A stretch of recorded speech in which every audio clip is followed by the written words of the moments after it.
Yo, what's up, everybody? Welcome back to another episode of the Think Big podcast. Today's episode 76, brought to you courtesy of the internet. Thank you very much, internet, whoever created it. You're the man.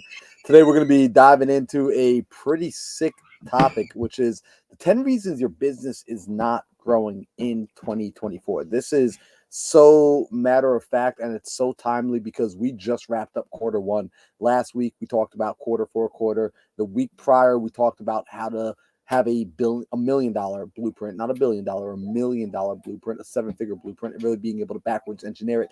And now that people have that information, I'm still worried. I'm still concerned. The guys and I talked about this, that what would be the reasons people don't succeed now that they've been given the formula, now that they've been given the blueprint. I mean, arguably, you've been given better information, more qualified information from qualified practitioners of the information than you receive in $10,000, $20,000, $30,000 masterminds and real estate courses and business courses. So you have the information. It's no longer a lack of resources.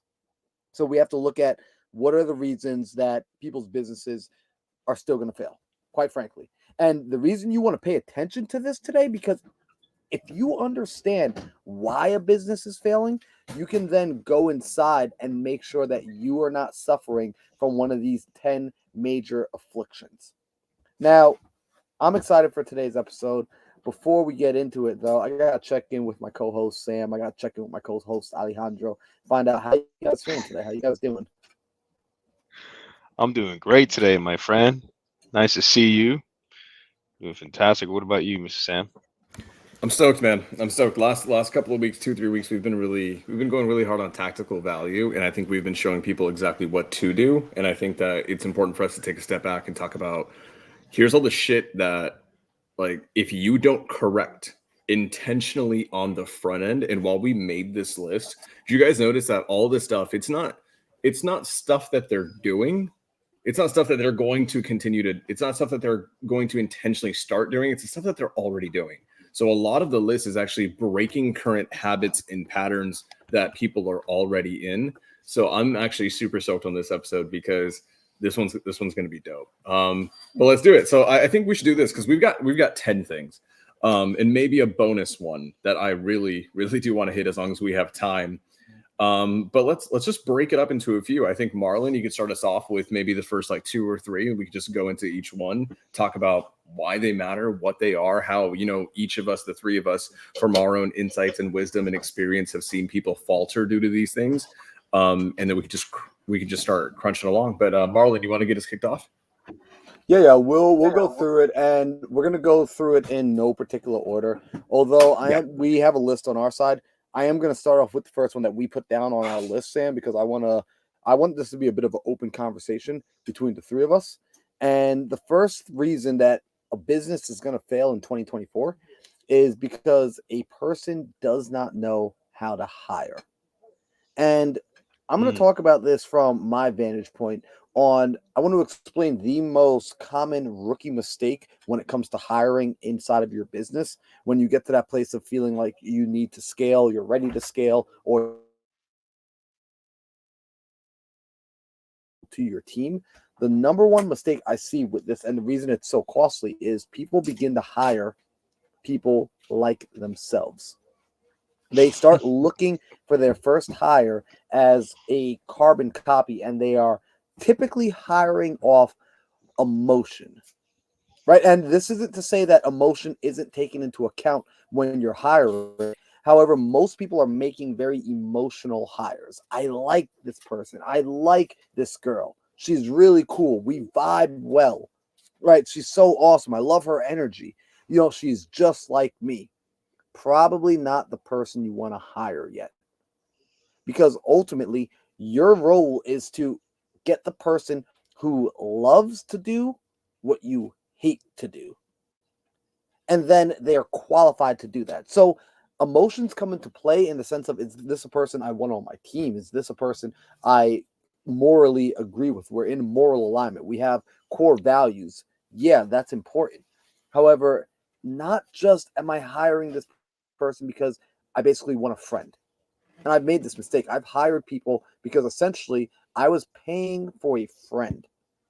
And then when I realized my friend wasn't doing the job that I needed them to do, I realized I made a wrong hire and I had to begin to learn how to fire.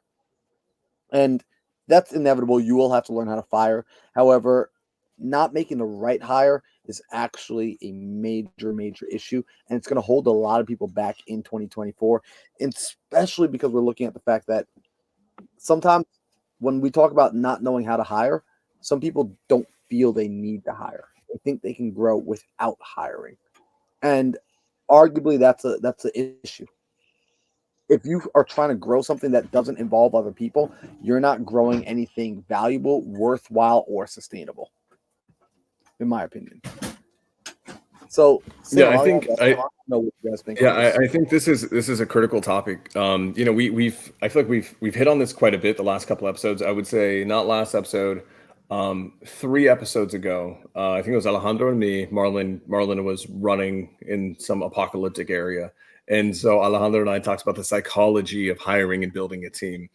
And I went further into an org chart on the next episode, but about 3 episodes ago, I believe, we talked about team building and the importance and the psychology behind it.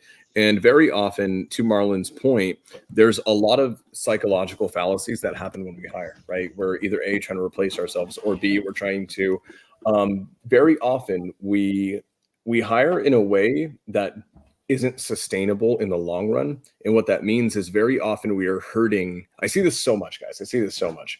We are hurting for someone to come in and take over a position, to take something off our plates right now. And because there is so much pain with all of the work that is involved right now, it's become so cumbersome. What ends up happening is that we rush into a hire and we don't take the proper steps in care that need to happen. So for me, guys, I always, liken it to this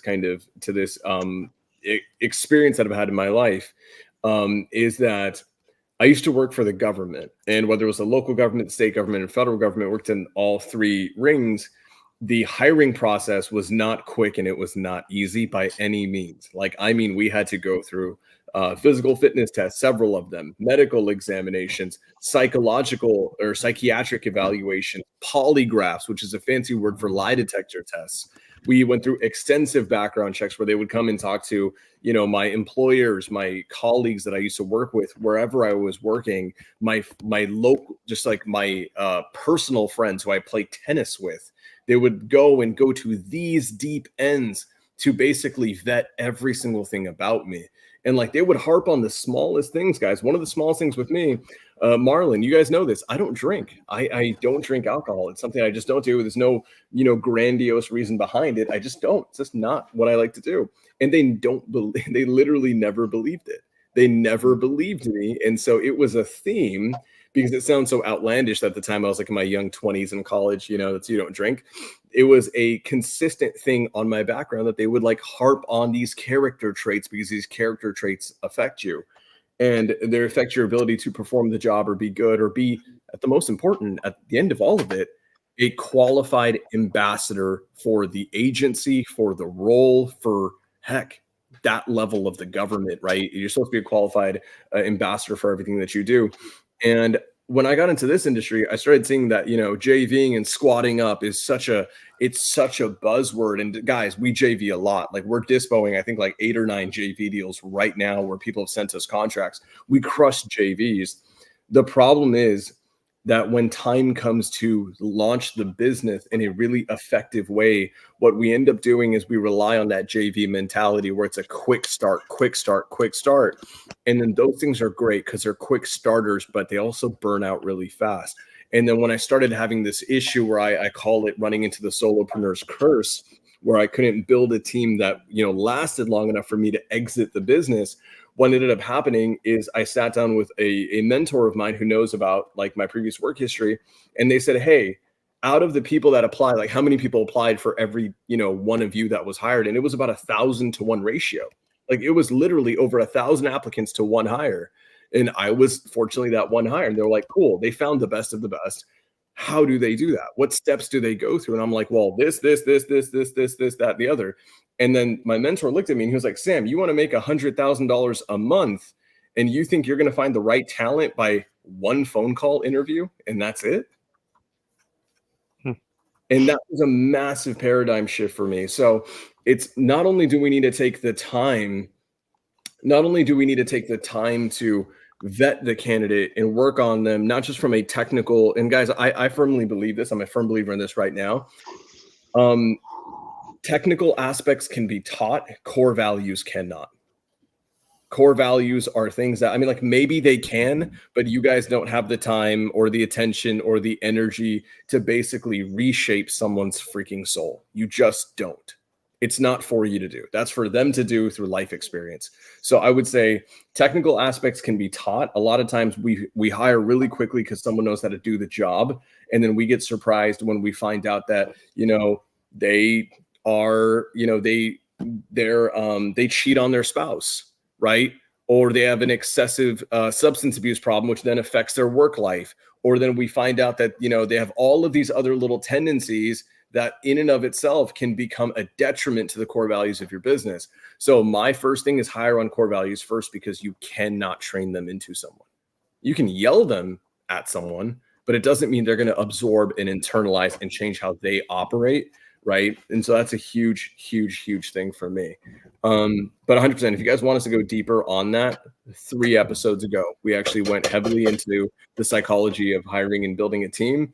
And then 2 episodes ago, we actually went over building $1 million blueprint, where we basically talked about the different positions and what they need. Alejandro, do you want to hit anything before we move on? You're muted. You're muted, Alejandro. Yeah, my bad, guys. I have a question, Sam. I know you talk to a lot of business owners and all the cool stuff. Do you see a tip, somewhat of a top 3 core value that people like to hire based on? I would say out of the top owners I usually see a trend, and this is why I hire specifically for this. There's like different types of roles that I'll hire for. And for me, what really matters more than anything are my directors, right? My directors are the ones who basically run the businesses. And to me, they're the ones that matter the most. And so I like to use these 3 things. I like to see, it's not a make it or break it, but I like to see these 3 things because they tend to come along with a lot of traits that are perfect for my core values. And I like to hire from former military, law enforcement, or collegiate or professional team sports. Why those 3 things? All 3 of those things understand teamwork first. They understand the mission, which is the company, the business, the organization, the team winning comes first. And that's why with me, both my directors right now are former military, one's from the Air Force and one's from the Army. And we have like this general motto, and that's, mission first, then team, then me. So when you get those 3 things, right, military, law enforcement, collegiate athletes or professional athletes from a team sport, the other big thing that they get is those 3 demographics tend to really understand discipline. They understand the chain of command. They understand discipline at a heavy, heavy, heavy level. They understand that at the end of the day, right, it's like you look at like a military academy or law enforcement academy, or just, a college tennis team, soccer team, football team, whatever, right? Game day is just 1 day a week. But for every game day, they'll do 2 a day, 6 days a week, where they're training their asses off and suffering, focusing on the reps, focusing on the process. So it's very much process first. Like if you want the win is a result of the process. And with those 3 kind of industries, we tend to see that we get process-oriented human beings first. And honestly, I'm sorry, can we find those people outside in other industries? Absolutely. But those people generally centralize in certain kind of avenues. We see this commonly in the military. We see this commonly in law enforcement. We see this commonly in team sports, is process, team, mission. And in all of these things, what ends up happening, the individual doesn't come first, they come last. So that's the avatar that I like. By the way, that avatar, like teaching, the person who taught me to hire from that was actually a mentor of mine, who right now, the last time I talked to them was about like 6 months ago. I think they were doing like 80 million a year top line revenue in all their businesses. And that's like their core mantra. That's their core mantra. If you are someone in their business who is a director or has decision-making capability, you have to have one of those backgrounds, plus like a level of critical thinking, analysis, and all that kind of good stuff too. But all the last thing I'm gonna say is real quick, those three also understand leadership qualities. Leadership qualities are ingrained in those three kind of industry sectors. So yeah, I hope that answers your question. Yeah, thank you. I would say for me on the hires, it's just going to be when you're first starting out, you're going to have people that are just going to want to come in and out and help you out here and there. Don't do it. From my experience, like it's costing you money to do that, and you're not actually growing. You're just putting a band-aid on a fix that you're looking for, so it doesn't really work out long term. Like, think about it. You're going to have someone part-time because they have this going on. Number one, you don't truly know if they're really working part-time, right? Maybe they're like, hey, I have to go because whatever, and the reason is just because they don't want to work. And you're spending all this money on your marketing, you're spending all this time training that person, and next thing you know, they obviously working part-time, so the results are you get part-time results, which in reality it's not going to be really really good, or it's not going to be attractive for that person to stay there. So now you wasted all the resources, your time marketing, and that person just leaves you. So from my experience, if you want to have a hire, make sure they're fully committed like you are to your company. And that's all I want to add to that. There you go. Marlon, what's number two? Yep. So number two is, and actually I'm going to say this final thing with the hiring process. Don't make the mistake of finding the person and trying to mold your business around the people you find. Instead, mold your business and find people that fit the mold. Much more important to do that. So number two, we're looking at you don't use the right marketing channels. So the second reason businesses fail to grow, and you're going to see this a lot in 2024 as we have shifting markets, as we have shifting people coming in and out of the markets, the customers are changing.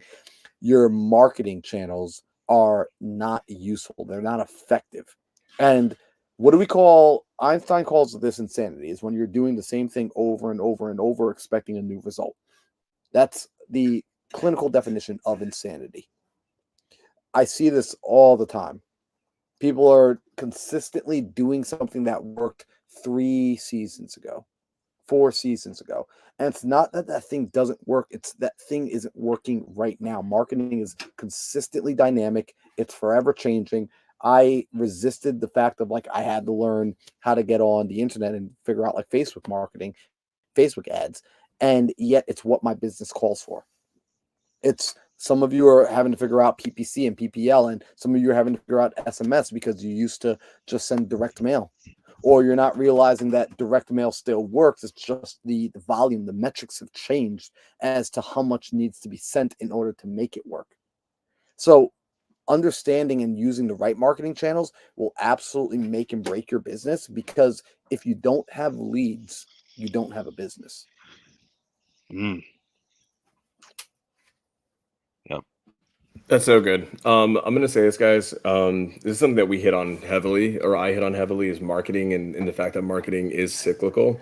The answer is truly this: what worked 5 years ago may not work today, and what's going to work tomorrow may not work right now. And the answer is always this: you always have to ask yourself, where does your competitive advantage come from? And there's so many channels that make a lot of money and do a lot of things, but also it's also very market dependent, right? So depending on what you're interested in, depending on, even if you're in other business models, the reality is you don't have to be in real estate to understand that you could be selling anything. You could be doing drop shipping. You could be doing coaching. You could be doing, infomercial stuff. You could, anything. It doesn't really matter. The reality is there are so many ways to generate leads and so many different marketing channels that have product market fit and some don't.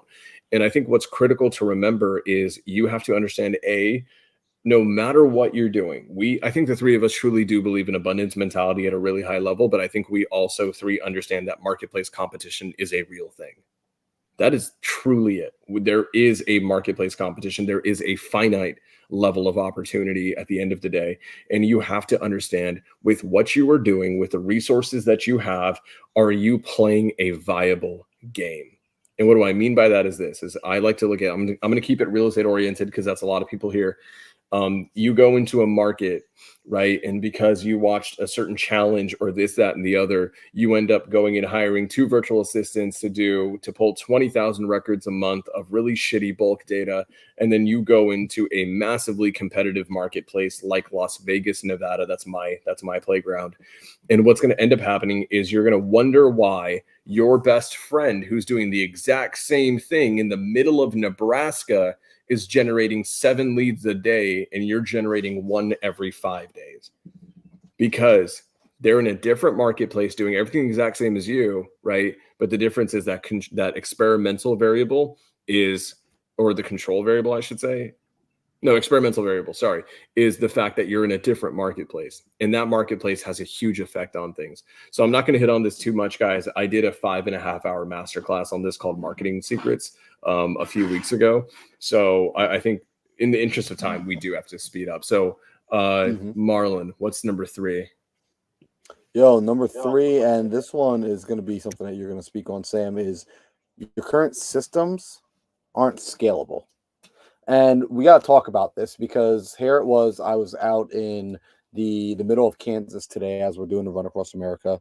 Got back into the RV right before this call, and I found myself looking at acres and acres and acres of farmland. So massive open bits of farmland. And then in the center of the acre, I saw a massive water tower. By the way, how's my audio? Is it coming through or am I getting choppy? Because you guys are freezing on my end. I'm getting the thumbs up. Right. Perfect. I saw a massive water tower. And what's really interesting is if anyone understands the science behind how a water tower works, you understand that however high that water tower reaches up into the air, the gravity, the natural pressure that's produced by gravity of the water coming back down to earth provides enough pressure to work for all the plumbing of all the buildings and homes around it, as long as those buildings and homes are beneath the height of the water tower. So this is something that, a child can figure out playing in the backyard if they were to build something, that's only 3 feet up and they have it providing water pressure for something that's 1 foot up. Because it's a good system, because it's built on a solid foundation, the science is solid, it is infinitely scalable. We're able to build cities with skyscrapers that reach hundreds and hundreds and hundreds, theoretically, hundreds and hundreds of feet and stories into the air if we're able to build a water tower equally high next to it. So it's by understanding good structure and understanding good foundations, you can actually scale something. If you find that when you start adding more to your system, it begins to break, you weren't building something that was sustainable. It wasn't strong enough from the start. So the cracks will be seen because ultimately a lot of people make the mistake of feeling I'm ready to scale. In fact, I was talking to a guy who reached out to me earlier today. He said he wanted to do coaching. And I said, well, what are your goals? He says, I want to scale by the end of the year. I said, what's your goals in the next 6 to 12 months? Sam, he said, I want to scale. Sam, what do you think I asked him right after that? I asked him, what does that mean? Like, what is scale? Define that. Exactly. Like what? Because everyone's definition of scale. And he said, well, to me, scale means I don't need to work. And I was like, okay, well, then we've got 2 totally different definitions of what scale is. To me, when you're talking about scaling, you're talking about increasing the size of what is working. Effectively, you've created something that works, and now we're increasing the size. We're enlarging it because it's such a powerful situation here, and we're increasing the efficiency of it. Right? We're increasing you had 1 input that produced 1 output. Now that 1 input is producing 4 outputs. To me, that's what scale means in my mind. So what was really, really interesting is a lot of people are going to set their goal this year to scale, but they aren't building a strong, proper foundation. This is why blueprints matter. This is why if they go back to episode 74, where we talked about $1 million blueprint, they'll realize that it's not about the vanity metrics. It's not about trying to impress your friends by telling them you've hired 40 new people. It's more about building a rock solid foundation, building your business on a rock bed instead of sand. I highly recommend, by the way, people go back and watch episode 74 if you haven't done so already. So good. I'll say this. I want to give people an applied example that I see day in day out, and this is the issue. So I'm a firm believer in. I think JVs are phenomenal. I think we all do. I think JVs are great. I think JVs are a season that you start with and a season that you can potentially come back to down the road. I think in the beginning, when you don't have time, money, experience, or all the three, what ends up happening is you like to JV a lot because it helps you get through a season. And then it's very pertinent for you to go learn the business as a whole, right, in a vacuum, where JVing with someone else is not an option. So you can learn how to actually, create a business that has structure and systems and processes that can actually have scalability. And then eventually, when you have the foundations and the systems and structure, you can bring JV back as just another, lead generation pipeline, and that's it. But I see this so often with the JV model, because it's so consistently available with newbies and intermediate folks. Is newbies will come in and they will JV, and what will happen is that JV will become their entire business model as a whole. And there's nothing wrong with that. I'm actually a huge advocate of that. But what ends up happening is they will reach a bottleneck in their business when their personal development hasn't developed past, I need to outsource sections of my business to other people. It is one thing, guys, to JV and outsource sections of your business to someone else because you understand what it takes to do all those things. You know it through and through, and you have made a tactical ROI-based decision that the pros versus the cons, the inputs versus the outputs, it's worth me outsourcing that, and I understand that. That is what I call tactical JV. It is absolutely the right way to do it. What ends up being the bottleneck at scale for a lot of people is they never personally develop themselves as business owners. So they have the entire, foundation of the business, right? You have marketing and sales, TC fulfillment, and then, disposition on the back end. What ends up happening is they never learn those holes. Right? They never care to develop themselves past it. And what that does is it creates something very dangerous. It creates codependency. It creates this dependence on someone else to do the work for you. And if they decide to pull the plug on you, what ends up happening to your business? It falls apart because you as a business owner didn't self-develop enough to understand what was missing. So I'm okay with JVing. I'm okay with JV even being your base business model, as long as you understand JV as well as I understand PPC, PPL, direct mail, texting, cold calling, the whole nine. If you understand it as a business through and through, then it's worth doing at scale. Yeah. Question for you, because you were a business owner, and I don't want people to gloss over that, because you do business owner very differently than entrepreneur, than really. How many people do you see in business? This is going to be I'm asking your opinion because I'm sure none of us have the statistic on this. At least I don't. How many people that you see in business, do you feel are business owners and mentally view themselves as such? And how many people do you feel what's that statistic? If there was is it 20% of people that you see in business actually identify as business owners, 10%, 5%, 90%? How many people identify that and their behaviors reflect the actions of what we would define a business owner? Personally speaking, I would venture to say less than 1%, honestly. And the reality is that we know for a fact that 99% of businesses will never reach $1 million in a year. And then less than 0.4% will ever get to 10 figures a year. The reality is, I think that you're so critical on this. You're so good on this. It's an identification epidemic. People who own a real estate investment business don't identify as business owners. They identify as real estate investors.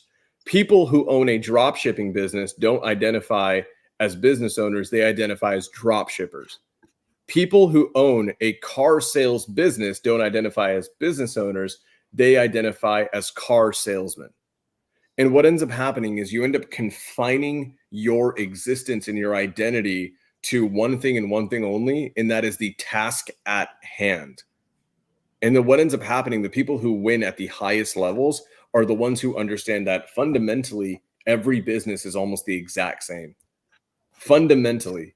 This is why guys like Alex Hormozi, Grant Cardone with 10X Ventures, our guy Pace Morby right now. Pace Morby has a business that he has, I think, like half ownership or even more, where they create grass artificial turf statues that are, they just make giant gorillas made of grass, and then that's modern art in someone's living room, right?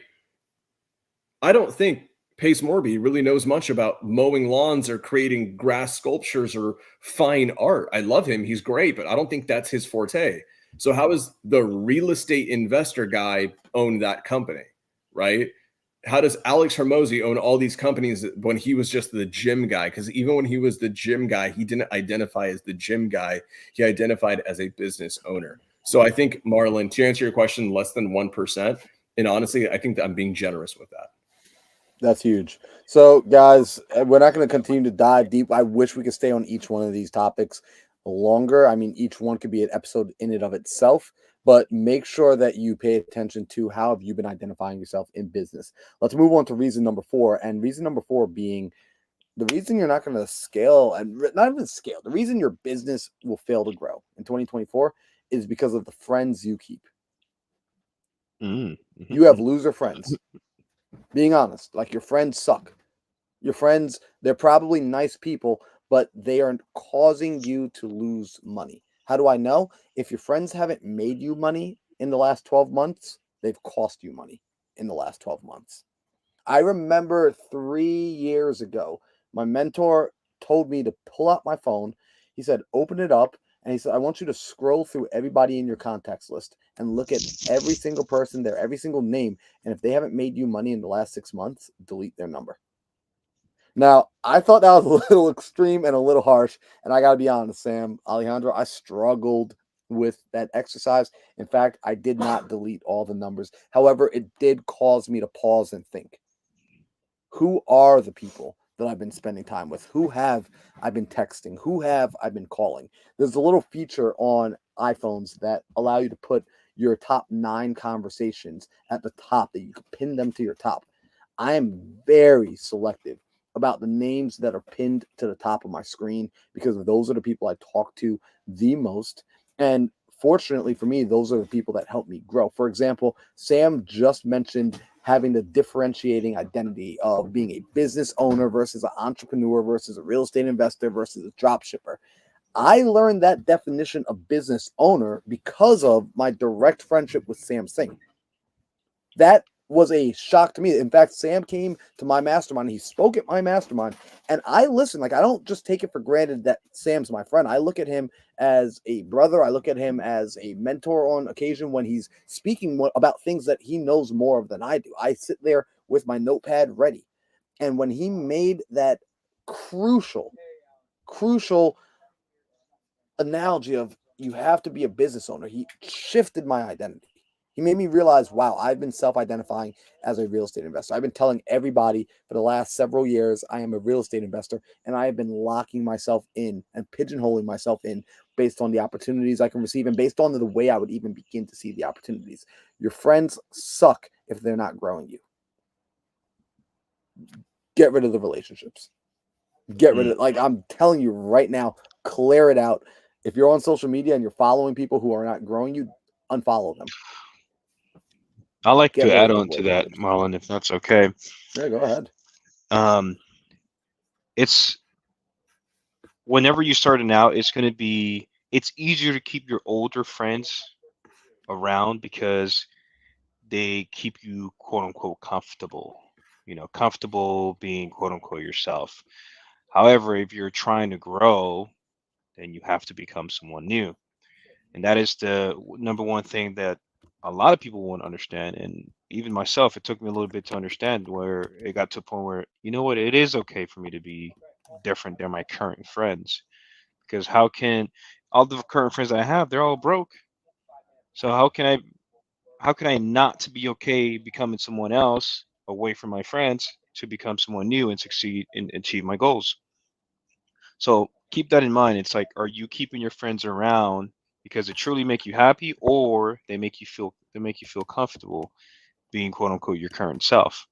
But you have to change. To change things in your life, you have to change yourself. I'll say this. I want people to have an ability to filter this. A friend and mentor, someone I consider truly a friend, someone that I look up to and I admire and I respect greatly. He owns a company that does over $100 million a year, and this person, they make infinitely more money than I do, and have a business at a scale infinitely beyond mine, and they still take the time to pour into me, right? Always. And I flew out to Ohio and I spent some time with them. And this guy, he basically, is supposed to. I find out he has to travel to Florida to go meet Grant Cardone. That's where he had to be on the flight that day, and they cut it this close to missing their flight just so they could take me to lunch. And they're like, hey, we've got a flight to somewhere in Florida. They didn't tell me. I saw through Instagram the next day that they were hanging out with Grant freaking Cardone, right? One-on-one. I was like, what the hell? He told me something about this. I asked him, I was like, hey man, you make over 100 million a year. You did like 65 million the year prior to that. Like, what the hell? How are we friends? Like, this doesn't make sense to me. And he said, Sam, at the end of the day, it's like, I don't care about how much money you make. I really don't. I care about how obsessed you are with reaching the next level, because you are next level. And I told him that I had friends in my life who I was like struggling with because I felt like I was outgrowing them. And he said something to me that was a phenomenal filter. And he said, Sam, you'll get to a point where you will understand who to cut out, because they will be what you would call remember when friends, right? They're remember when friends. And whenever you hang out, all they do is talk about remember this, remember that, remember when we did this, remember when we did that. Like, don't get me wrong. Like, we do a bunch of cool shit together. Marlon and I jump out of planes together and we have a great time talking about it. But Marlon and I probably spend 90% of our conversation talking about the stuff that we want to do together in the future, the things that we want to grow towards. And so that's an amazing filter, is when you meet up with people and your friends and they're still talking about the same shit, the same stuff, the same everything. And most importantly, this is my big filter, guys. If 6 months go by and you and I take some distance, we take some time, we come back together in 6 months. If I find out my friends personally are solving the same problem that they were 6 months ago, then nothing against you. It's nothing personal. We're just not in alignment. That's it. I only want to be around people who only have to solve a problem one time and they never have to solve the problem again. And I feel like there's friends in life. You guys, a lot of you guys will actually find out. A lot of you guys will find out that there's been people in your life who just keep going back to the problems, right? If you have a friend who's in an abusive relationship and you're wondering, why don't you just dump the asshole? And then like every 3 months she's back with the guy. Eventually you're going to get tired about telling her to dump the guy.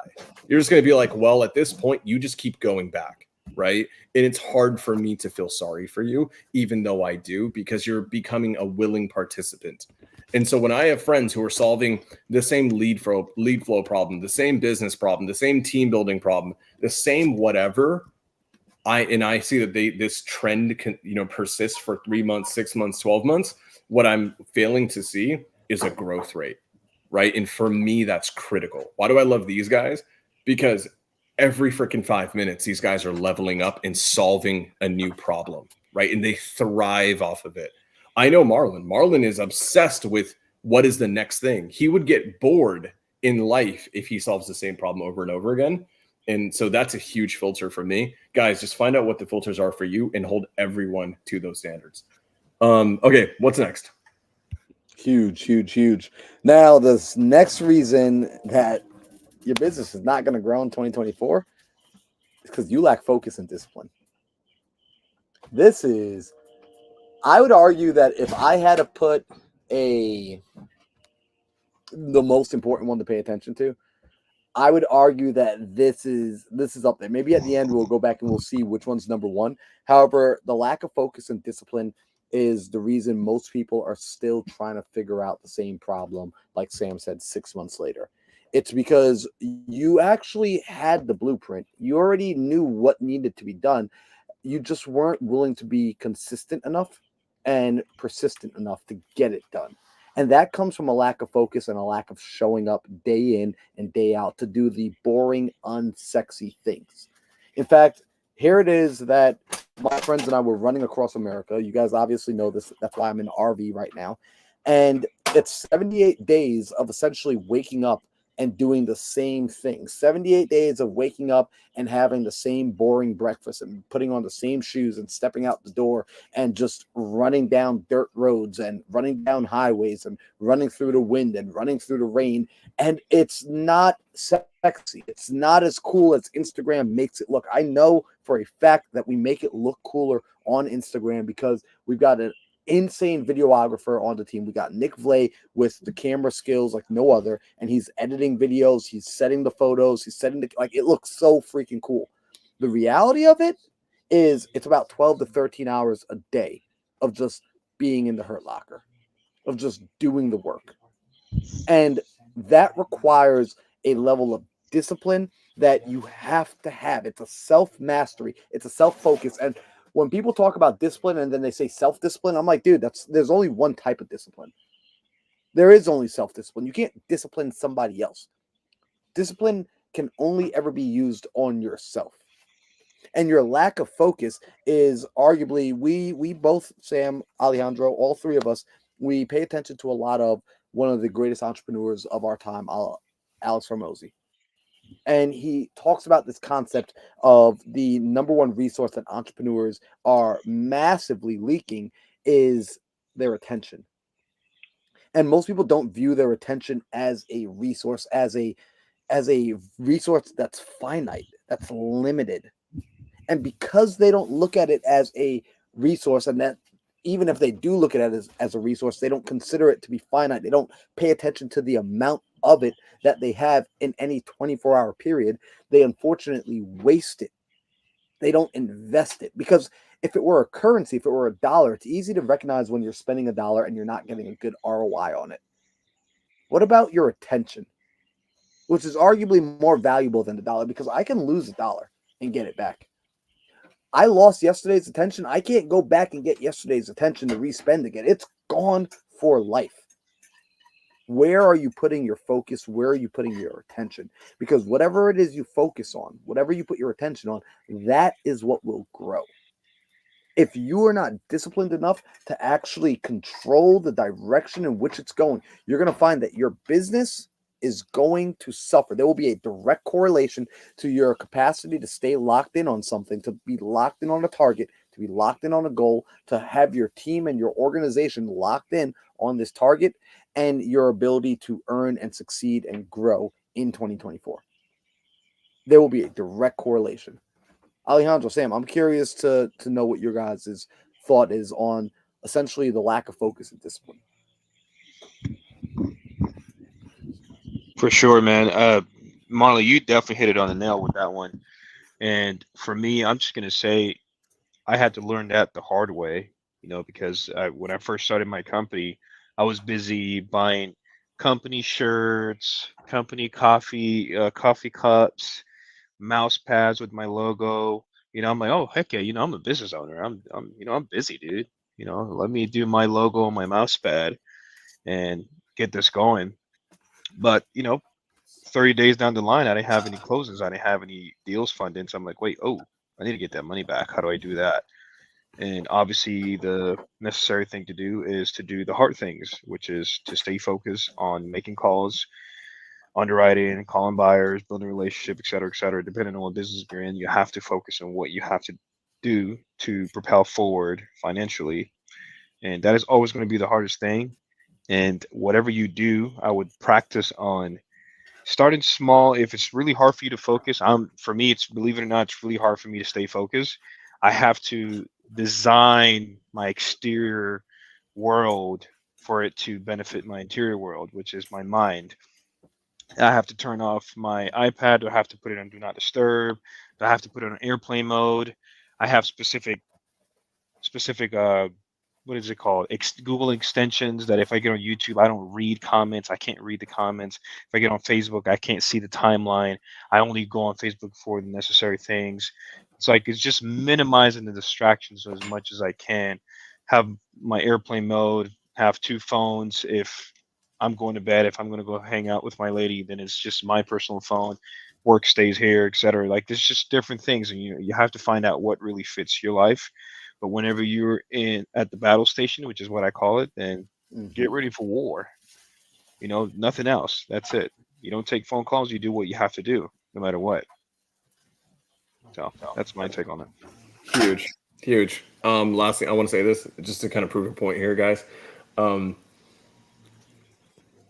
It took me about 25, maybe 30 deals before I even had a proper email, like a proper business email. I literally, guys, got to about like 30 deals like closed under like my samsing@gmail.com email that was going out to sellers, right? Before I finally got my shit together and like got like a Sam property investments, whatever, at property investments, like an actual domain email. I didn't get a website until I'd crossed 45 to 50 deals. All I knew was one thing, and that's that if I made the dials and talked to sellers, we would do deals. Everything else, though, even the email didn't matter. Even the website didn't matter. Hell, to this day, I would probably venture to say that out of the 220, 230 plus deals we've closed, I would probably say maybe 3 sellers have ever actually looked at my website. So, yeah, 100% focus on the shit that actually moves the needle today. Awesome. Yep. What's next? I'm gonna beat the nail on the head one more time with this is odds are there's only one thing that you really need to focus on that if you just did over and over and over, it might not be the most efficient thing. It won't be the thing that you're going to do for the next 20 years, but it will be the thing that if you can commit to doing one thing over and over, like Sam said, if you make the calls, freaking make the calls until it works. If it's knocking on doors, knock on freaking doors until it works. The key word here is until. That is the key word. That's what discipline is. That's what focus is. That's what persistence is. It's until. And then after you get a result, and I'm telling you, you're all going to suck in the beginning. You're all going to be doing massively inefficient things in the beginning, no matter who you are, because that's the nature of growth. If we got it right the first time, there would have never been another iPhone after the first iPhone. And yet we all stand online to buy the next iPhone, and we'll stand online to get the iPhone 27 whenever it comes out. Lock in and commit. All right, next one. Let's roll. We've got, this one's such a good one. The reason your business is not going to grow in 2024, you don't know how to prioritize things in your business. That's just the truth. You don't know how to prioritize. So let's talk about what prioritizing actually means, because this is one of the key habits that I get paid thousands of dollars to teach people how to prioritize. So let's talk about what prioritizing is, because a lot of people think about becoming more productive. We look around on the internet and we start to feel, man, I see it all. I see the Elon Musk of the world having multiple companies. He's taking people to Mars and building electric Cybertrucks. I see the Grant Cardones and they're buying every single building in Miami. I see the Oprah Winfrey's and she's starting her own channel as well as starting schools across the country, like across the world. How are these people doing so much in the same 24 hours? Because arguably we all have the same 24 hours, right? And like it seems like that person gets more done. Well, I would say those people do get more things done in the same 24 hours, but it's not by having more things on their to-do list. It's not. Instead, what I would argue is the people that we see getting multiple things done effectively have understood a key word, which is leverage. They don't try to do more things. They try to do the things, or they don't try. They do the things that produce more. That for their input, they get more output. That's what leverage allows. Leverage allows me to put less or the same amount in, but get more out on the backside. Bad business owners, people that are going to fail in 2024, are the people that live off of their to-do list. I got to be honest. Like that's what you're using to operate your business. You're using a to-do list. The problem with a to-do list is it does not differentiate which tasks are more or less important. And Peter, I would say it's not time mastery. It's not time, because you can't master time. You can't slow the clock down. You can't speed it up. You don't have that control. If you do, come talk to me. I'll pay you a lot of money to teach me. But until someone can show me how to pause time and they can make the clock move slower or faster or whatever it is, 24 hours is always going to cost 24 hours. 1 minute's always going to cost 60 seconds. So instead of trying to master time or even manage time, what I need you to do is get better at identifying which task is going to be the biggest needle mover in your business. In order to properly do so, you need to be able to clearly identify and communicate to yourself and your team what the goal is. If we don't know what the target is, if I don't have clarity around the target, it's going to be impossible for me to prioritize. I need a destination first in order to prioritize, because here it is that we have a destination. We know we have to get to Central Park by May 18th. Because of that, if Drew and I were to run 40 miles and we went west, that action would be considered great on a normal day. But because the target is to get to Central Park, heading west now becomes the wrong action. It becomes an action that hurts me. Making calls and cold calling might be a great action, but if you're telling me, hey, Marlon, I need to close a deal by the end of the week, then you shouldn't be cold calling. You're going to probably want to go and JV and dispo somebody else's deal. That's going to be a more effective, higher leverage task for you to do. Go find someone who already has a contract and go sell it for them. Prioritizing is going to be how you effectively create more in 2024. And if you cannot do that, if you cannot prioritize, you will lose to the people who can. That's just what's going to happen. The marketplace will beat you up and spit you out if you cannot learn how to prioritize. Simple, dude. I'm gonna say this real quick, and then I think we have to decide if we're gonna keep going or not. But at the end of the day, guys, this is how you tactically do it. You go into your business and you isolate every single task or event or activity that you could possibly do, every single action, every single input, right? What is a dial, right? A dial, an email, a post on Facebook if you're JVing, a lead being generated through an ad, all these things that you control, right? An offer being sent out, whatever it is. All of these activities, you need to basically list them all out, and then basically right next to each activity, be able to identify what I call a leverage multiplier.